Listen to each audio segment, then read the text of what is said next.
Today we are going to learn 5 different ways of how to say "Do you mind" in Russian.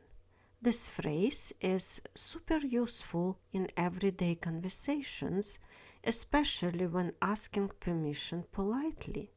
Let's explore different ways to express it. A very common way to ask "Do you mind" is "Вы не возражаете?"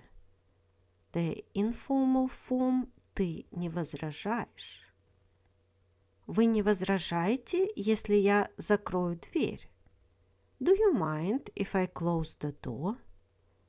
This phrase is highly polite and frequently used in both formal and informal settings when requesting permission. Another polite way to ask "Do you mind" in Russian is «Вам не сложно?» The informal form is «Тебе не сложно», which means «Would it be difficult for you?» For example, «Вам не сложно открыть окно?» Do you mind opening the window? This phrasing is considerate and soft, perfect for polite requests. A casual way to ask is «Вы не против?» The informal form «Ты не против?» which translates to «Are you not against?» For example, «Ты не против, если я возьму твой телефон?» Do you mind if I take your phone?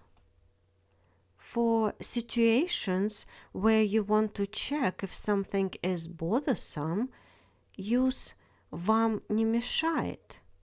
The informal form «Тебе не мешает», meaning «Does it not bother you?» For example, «Вам не мешает музыка?» Do you mind the music?